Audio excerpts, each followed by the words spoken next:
We went 5-1 in our last 6 games before the final day.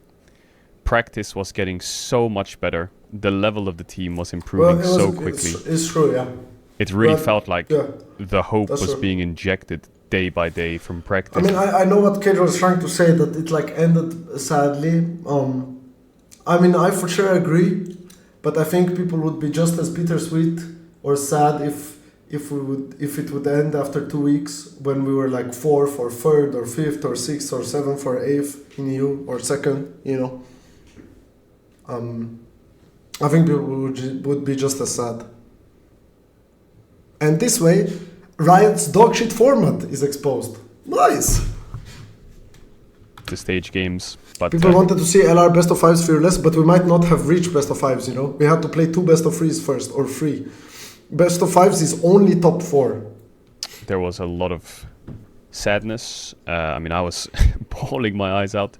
A couple others were, but there was definitely this I cried, I'm not gonna lie, I cried at the end. I cried. I'm not gonna lie. sense of I cried because I blame myself for the last game. Because if I didn't get caught on mid and gave Nash, we had 3 dragons, like 3k gold lead, we most likely win that game. And that's why it felt dumb. I'm not like the other parts of like other teams fucking us by not winning their games. I mean, that just happens, right? In the end, it was in our hands. But I will mostly blame myself. there's going to be a documentary that's going to be made, and I don't know when it's going to be released, Yeah, but Red there's Bull was kind of documentary, following yeah. us around every Yeah. week, so I'm sure there'll be a big, long behind-the-scenes documentary Yeah. to encapsulate a lot of it. But yeah, it's a really bittersweet ending.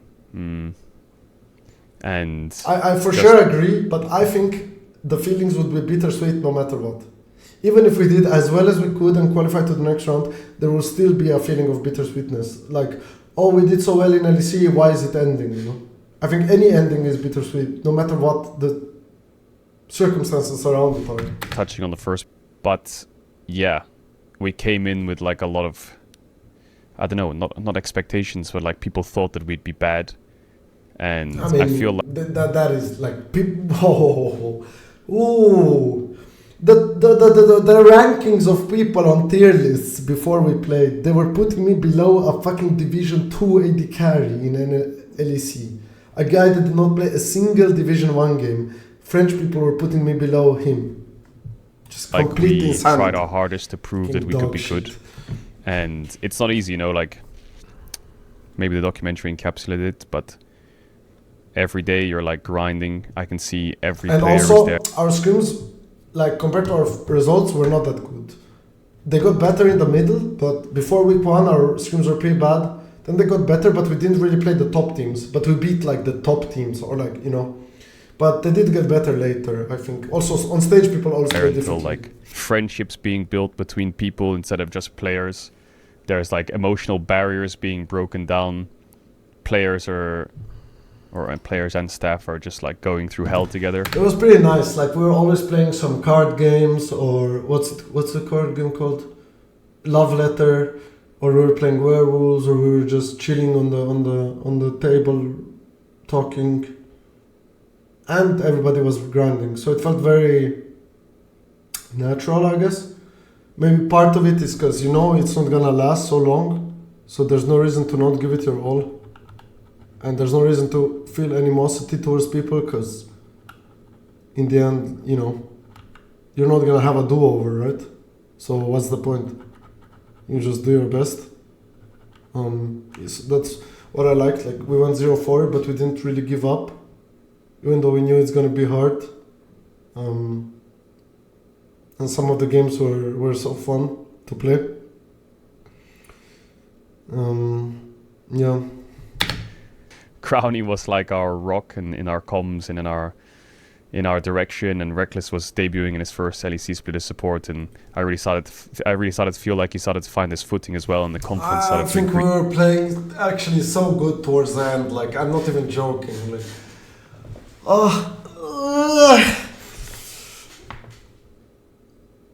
we should have been like 6-1 in our games, in our last 7 games, 6 or 7 games.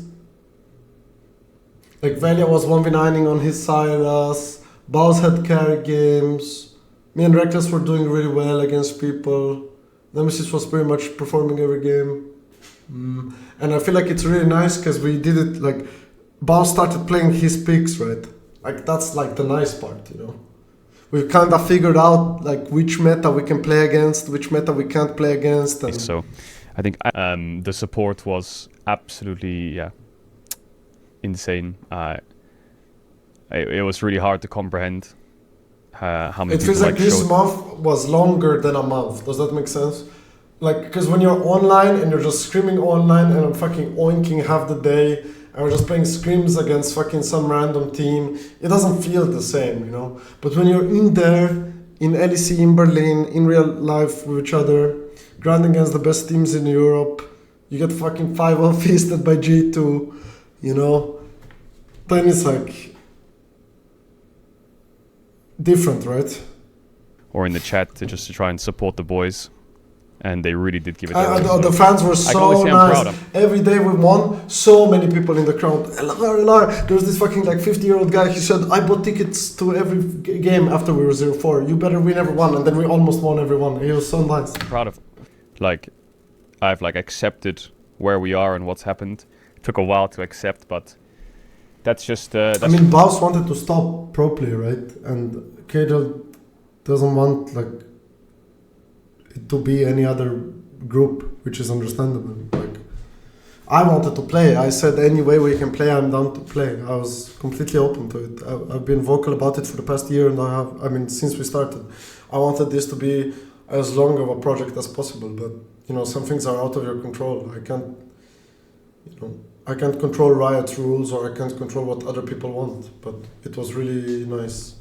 Just the way I really just want to stress, like, double down that this was entirely in our hands, and we just slipped at the last second. Okay, like, there's no outside. I agree. Like, you know, you can blame other teams, but it was ours to win, right? So I'm not really mad or anything. I'm mostly just disappointed in myself for messing up in the last game. That's all. I was sick that week, and I think my focus waned for like 5 seconds. I didn't check Minimap. Like, they killed Boss on top with Pantheon, and then he ulted mid, and then Alistar Azir crossed through the pink, and I just lost focus for like 5 seconds. I didn't check Minimap. I took mid wave too high. And, I don't really blame any other team. There's no. Obviously, I can think some fans are being very like toxic towards LR, but I don't blame any team or any player for losing. It's completely up to us. All of the years of like Crownie rage baiting Velia and Baus. What the fuck? Then it's opposite. Hello? What the fuck? Just griefing games. Opposite. Nemesis just being. I know that some of the boys are gonna go to Korea. Yeah. During MSI, I think I'll be in Korea during MSI. Will be there during MSI, and Velia had the idea to go to Korea. Maybe the others will go too, I hope. So maybe we reunite there for a bit. Do small bits here and there. The boys will tell you on their streams where they're going next, or what they're doing, or what their plans are. Well, I can speak about this. My plan for now is to focus on streaming and creating content. I guess I want to make educational content for AD Carry because I feel like it's lacking. It's mostly just tier lists and rage baiting builds. I want to actually do something concrete, I guess. I feel like obviously I'm open to playing in LEC. Like, I was talking with Velia about it. If opportunities come, for example, I would play with him if it's a nice team, but I think the chance is very low for spring. Obviously, I can just try hard and be open to it for summer. So my brain is not close to the idea, but I feel like it is better for me to focus on my own brand right now than to hold out hope for teams to like throwing me a bone, because I've had that hope in the past and it did not go well, and I don't want to make the same mistake thrice, you know, third time, fourth time. I feel like I had a massive opportunity this year. I think I capitalized it in some ways, not the best in other ways.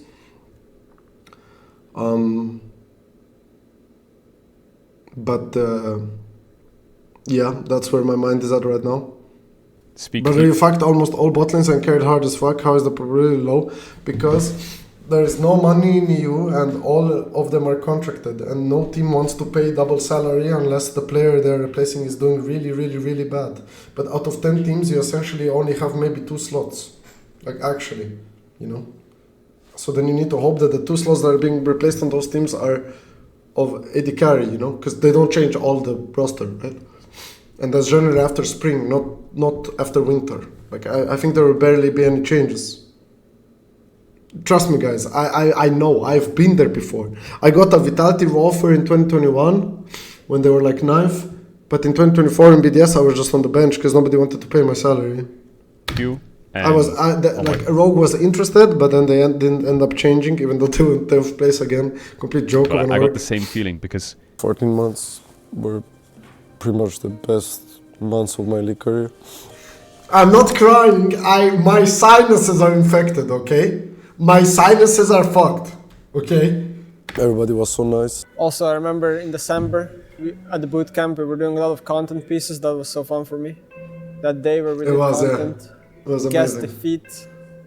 So fun. The Ratones. Yo, what the fuck?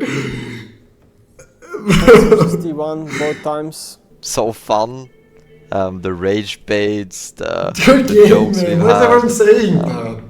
It's just me is not what defines this as a like successful I time. agree. here. I agree. I agree. think I agree. That's my point too. Like in my opinion, even if we made top 8 and then made top 6 or top 5 or top 4 or lost best of 3s, won best of 3s, made it to best of 5, no matter what, it would end. You know. So maybe it would intensify the sadness later. And if you subscribe to the fact that everything happens for a reason, as cliche that it sounds, maybe it needed to happen this way for certain things to change in the scene, right? I don't know, you know, maybe it's just cope. Maybe I'm just coping, you know. Maybe I'm actually balding and pushing 30 and it's over for me, you know. Oh, he edited out my bald spot. W team! He edited out my bald spot. And that's a perfect way to end it.